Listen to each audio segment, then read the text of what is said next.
This is the Intercontinental Broadcasting Corporation. Sa bagong Pilipinas.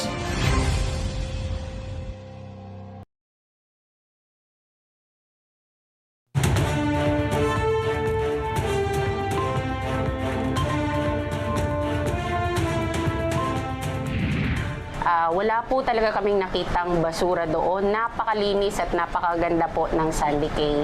Kaya nagbibilieve po talaga kami na it was a tanim basura from the China.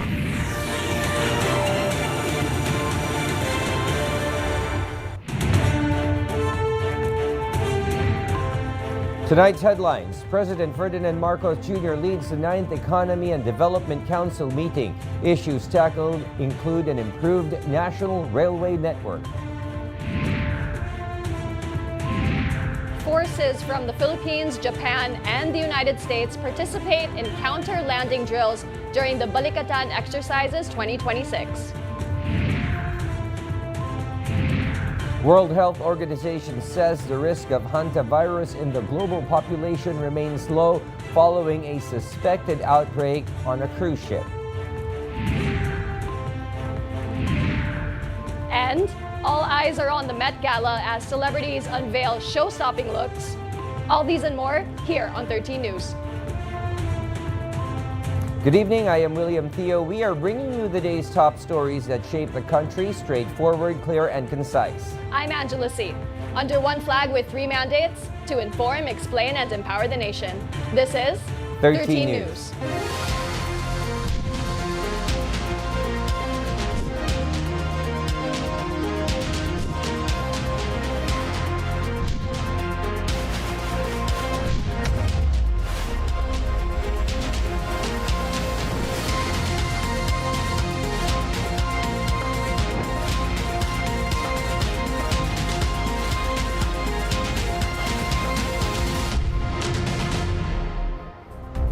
We begin tonight's newscast with President Ferdinand R. Marcos Jr.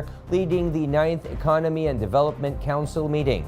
Key issues tackled include strengthening mass transportation through an improved national railway network. The Economy and Development Council has approved key project adjustments to accelerate the completion of the MRT-7. The Department of Transportation project is expected to cut travel time between Quezon City and Bulacan from 3 hours to just 35 minutes, with operations targeted by 2027.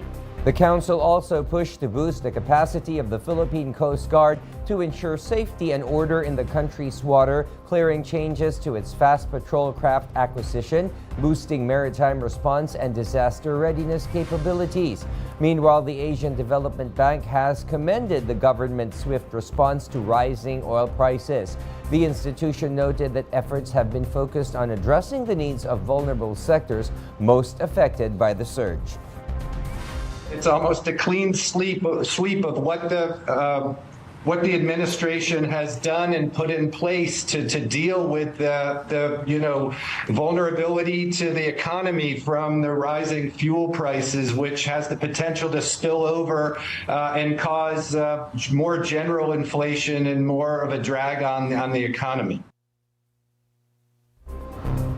In less than an hour, the Atin Ito coalition will return to Manila after its successful 4th civilian mission in the West Philippine Sea. The group proudly raised the Philippine flag on Sandy Cay, sending a clear message that the WPS belongs to the Philippines and no foreign intimidation can change that.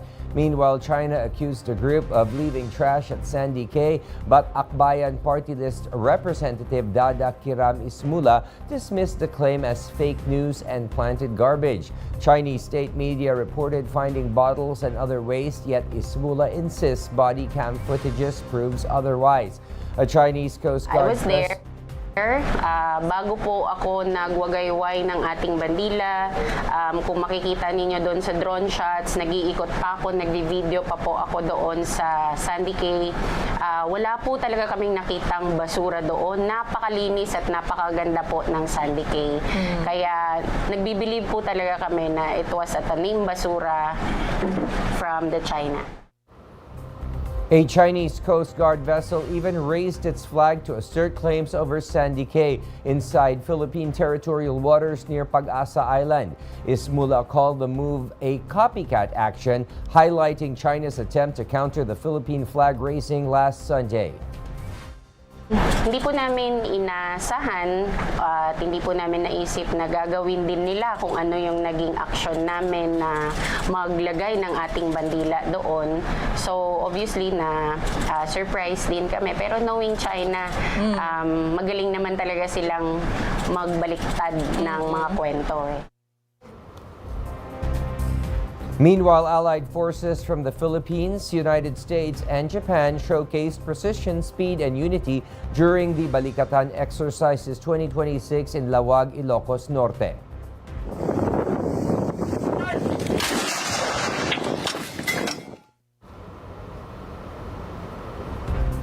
Philippine Army troops deployed 105mm artillery systems in coordinated strikes, supporting ground forces against a simulated hostile amphibious assault. Combined forces executed a synchronized response, preventing enemy forces from gaining a foothold. The exercise underscored the strength of integrated defense and the country's comprehensive archipelagic defense concept. Also, in a major first during the Balikatan exercises, the Philippine military confirmed that the United States Typhoon mid-range capability successfully demonstrated a precision strike capability with a live launch. Meanwhile, tonight, President Ferdinand Marcos Jr. met with Japanese Defense Minister Shinjiro Koizumi in Malacanang as the latter visits the Philippines to witness Japan's Self-Defense Forces participation in the Balikatan. The visit is expected to yield productive discussions on bilateral defense relations between the two countries. In other news, the articles of impeachment against Vice President Sara Duterte has reached the House plenary. On its session tonight, the committee report number 261, which contains the Justice Committee decision of finding probable cause on VP Sara's impeachment case, has now been announced under the House's additional reference of business. The full report from IBC News correspondent Earl Tobias. With or without the numbers in the Senate impeachment court, the House of Representatives will continue its work on the impeachment case against Vice President Sara Duterte. House Justice Committee Chairperson Jinky Luistro maintains they are simply fulfilling their mandate. This is a constitutional duty for us to proceed. The Justice Committee should move forward, at least to the plenary. As of now, Public Accounts Committee Chairperson Terry Ridon said as many as 200 lawmakers are expected to vote in favor of impeaching the Vice President.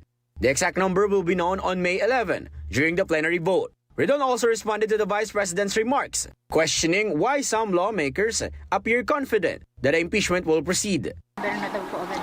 Well, tiyak ko kami kasi tiyak ko kami sa ebidensya. Several representatives from different political parties have also indicated how they may vote. The National Unity Party, one of the largest blocs in the House, says evidence will be the sole basis for their decision.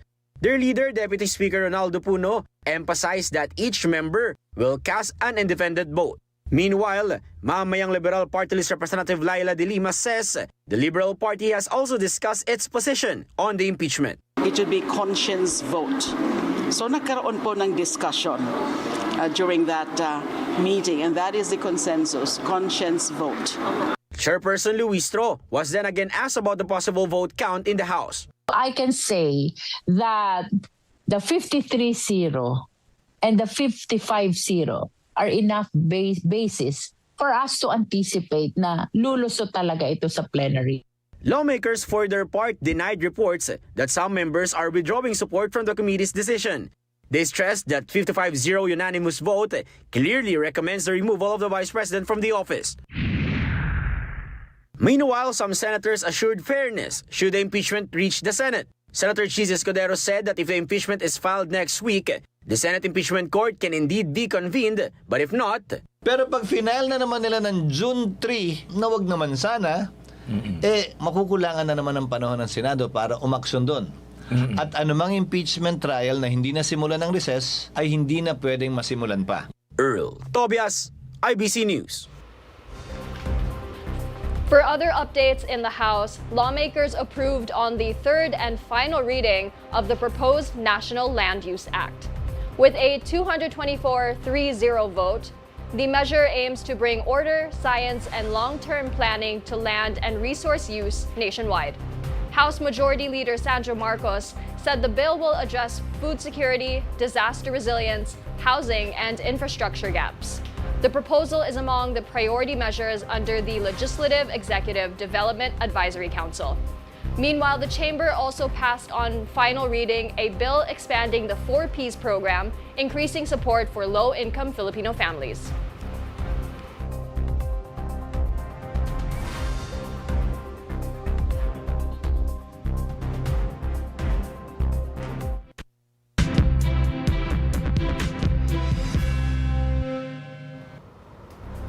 Amid global economic concerns due to the Middle East conflict, the Philippines' inflation rose to 7.2% this April.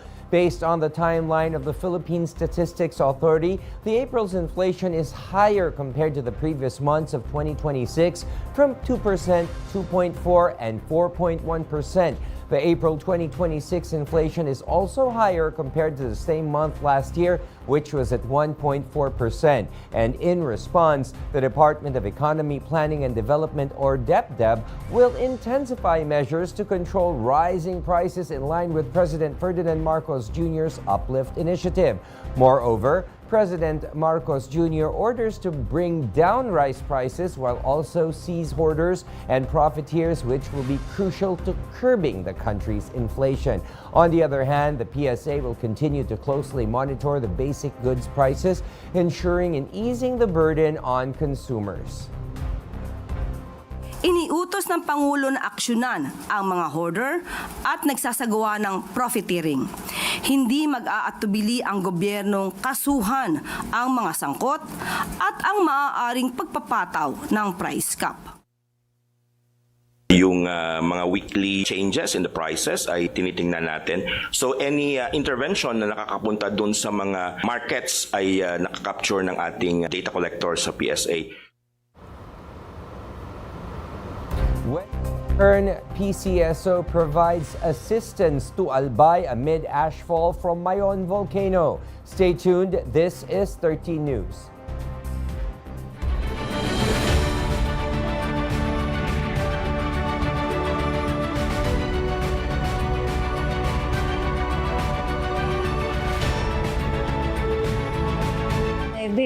Pasalamat din ako dahil medyo naka-recover din ako doon dahil wala nga kami pambilit gamot. Yung binigay nga 10,000, yun ang binili namin gamot.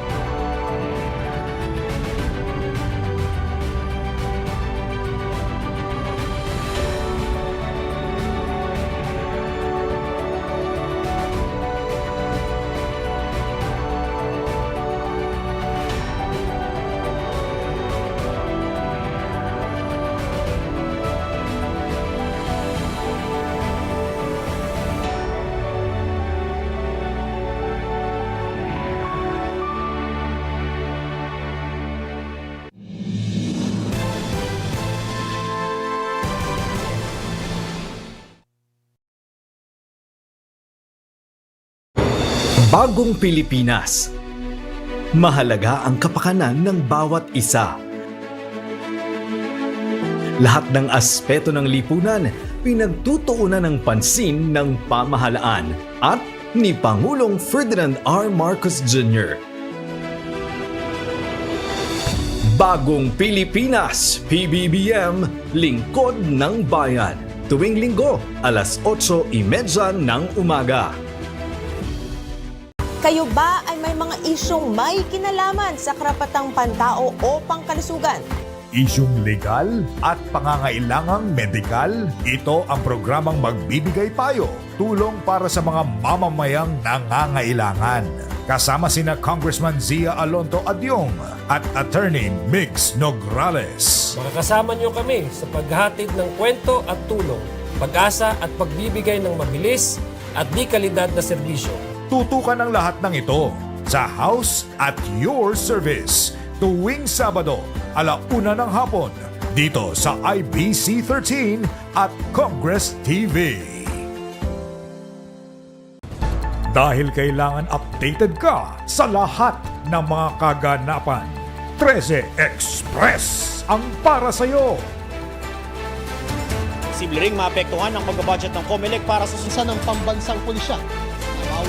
Latest news throughout the day, ihahatid ng tapat at totoo. 13 Express, Lunes hanggang Biyernes sa IBC 13.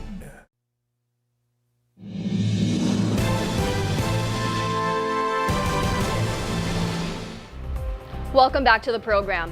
The risk of hantavirus in the global population is low, according to the World Health Organization. This as a suspected outbreak in a cruise ship off the coast of the Atlantic has left 3 people dead and 3 others infected. Based on current data of the HWO, 1 case has been confirmed from a hantavirus infection, while 1 passenger remains in intensive care. The Department of Health Undersecretary Albert Domingo assured there is no current record of the virus in the country. Meanwhile, the 38 Filipino crew of the MV Hondius are safe and undergoing quarantine, along with the remaining passengers aboard. The WHO has previously announced it is facilitating the coordination between the member states and the ship authorities for medical evacuation. Ang magandang balita, ayon po sa WHO, sa International Health Regulations, wala po silang sakit. Wala kaming naririnig na babalitaan so far. In close coordination po tayo.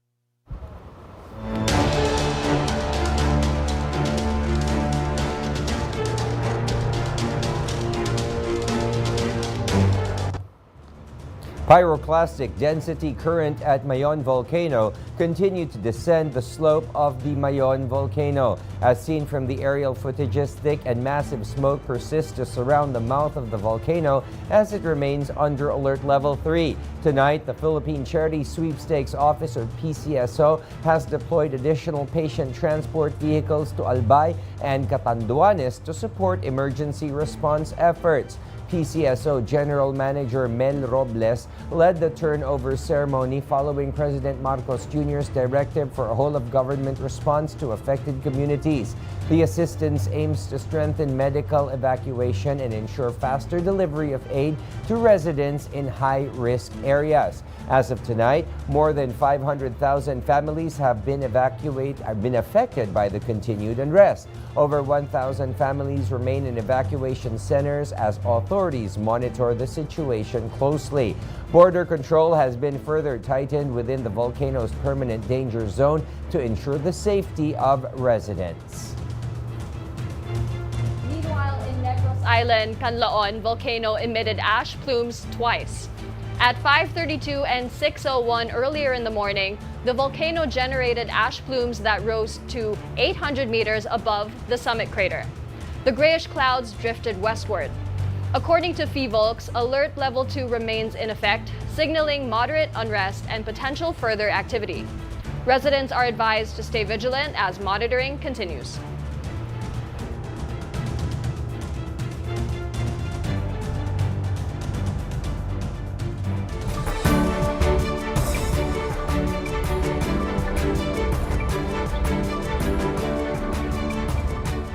Preparations for the 48th ASEAN Summit are now in place and ready for the Philippine hosting at the ASEAN Business Media Exchange opening tomorrow. These include the adjustments brought about by the crisis in the Middle East. IBC correspondent Harley Valbuena tells us more. The Philippines is now all systems go for hosting the 48th Association of Southeast Asian Nations or ASEAN Summit. Presidential Communications Office Secretary Dave Gomez assures this as he leads the opening of the International Media Center in Cebu, where the 48th ASEAN Summit and related meetings will take place. The facilities at the media center include equipped workstations, high-speed internet connection, charging stations, briefing rooms, and technical support. It also features broadcast booths, dedicated stand-up reporting points, and a centralized master control room. These preparations were completed despite adjustments brought about by the Middle East crisis. We have to pivot to a bare bones strategy for the summit, mindful, of course, of the impact of the tension among all the member states. No. Sabi nga po ng Pangulo before, marami po tayong gagawin para po kahit papano ay makapagtipid tayo, pero ang obligasyon po natin ay nagagampanan pa rin po natin. The Media Center will be the venue for the ASEAN Business Media Exchange opening starting tomorrow, spearheaded by the Department of Trade and Industry in partnership with the Presidential Communications Office. In line with this, Secretary Gomez confirmed that the effects of the Middle East tension will be included in the summit's priority agenda. Upon the initiative of His Excellency President Ferdinand Marcos Jr., the leaders have refocused the agenda to include discussions on energy security and a unified response to mitigate negative effects on individual member states. President Marcos Jr. also declared special non-working days in Lapu-Lapu City and the municipality of Cordova tomorrow until the 8th of May to ease the traffic and ensure the safety of ASEAN Summit participants. Harley Valbuena, IBC News. Ahead of the 48th ASEAN Summit and related meetings, First Lady Liza Araneta Marcos inspected key routes and venues in Lapu-Lapu City, Cebu. She led the final preparations to ensure that all protocols and roadways are world-class ready for arriving delegates. The Lapu-Lapu City government expressed gratitude for national support and vowed to showcase hospitality to visitors. Joining the First Lady were Cebu Governor Pam Baricuatro, Lapu-Lapu City Mayor Cindy King Chan, and ASEAN NOC Director General Maria Helen de la Vega.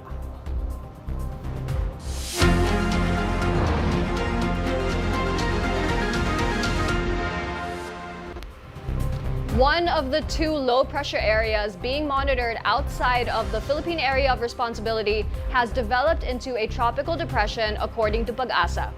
Based on the latest monitoring, the former LPA is now located 2,000 kilometers east of northeastern Mindanao.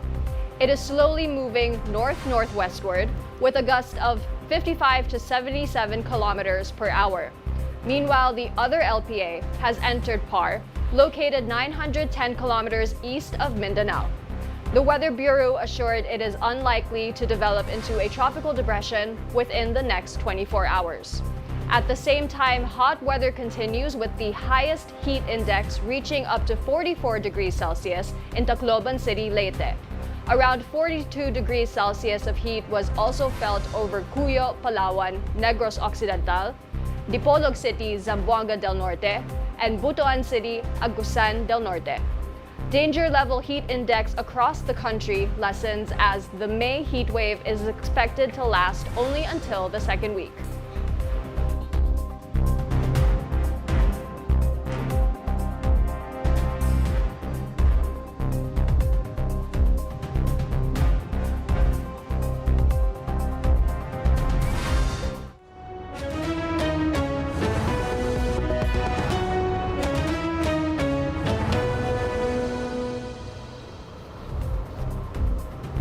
In our news abroad, the United States White House was placed on lockdown after Secret Service exchanged fire with a gunman. Local officers reported an armed individual suspiciously circling near the vicinity. The agents tended to the situation, which eventually led to the confrontation after the man opened fire. A child was struck during the exchange, although he sustained no life-threatening injuries. The shooter was also brought to the hospital after being shot by the Secret Service. Before the incident, the motorcade of Vice President J.D. Vance passed through the area. Meanwhile, at least 26 people have died while around 60 others were injured after a fireworks plant exploded in China. The blast was reported around 4 in the afternoon, damaging even nearby establishments. Around 500 rescuers were deployed to the scene, evacuating residents inside the danger zones. Authorities blame the large quantities of gunpowder stored in the warehouse that caused the sporadic blast.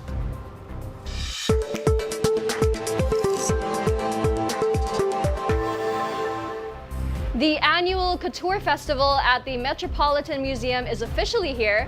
delighting fashion spectators with a night of glamour. From camp to literal art, here are the most talked about looks at this year's Met Gala from Holy Bakay's report. One of the standout spectacles of the night was the Devil Wears Prada cast, serving fashion and classic black. Another eye-catcher was supermodel Heidi Klum, stealing the spotlight as a living artwork in her white marble statue look. Many celebrities like Madonna, Beyonce, and Rihanna embodied the theme costume as art by wearing inspired classical pieces.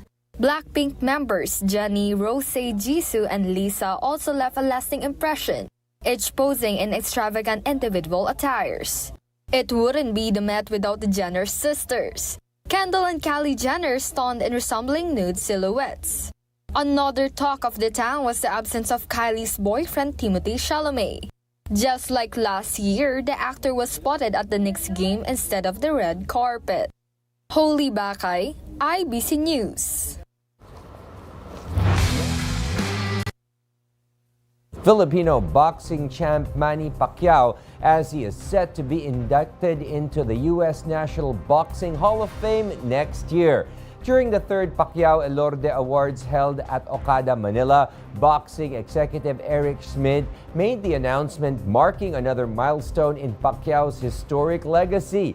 The boxing champ is set to attend the ceremony as the main event inductee on April 25, 2027 at the Quiet Cannon in Montebello, California.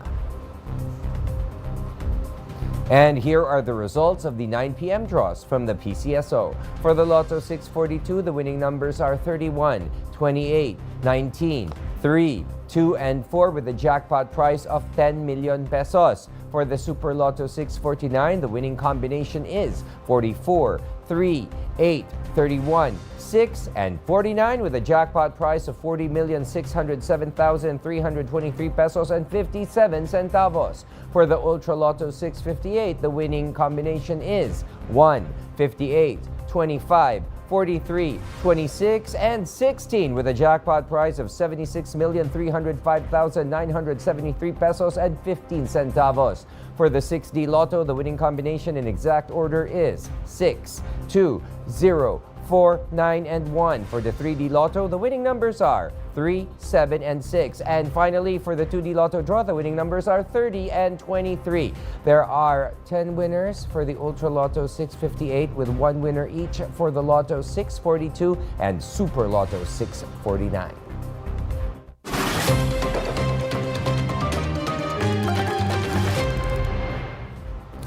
Tomorrow, the 6th of May, the ASEAN Business Media Exchange is set to take place in Cebu.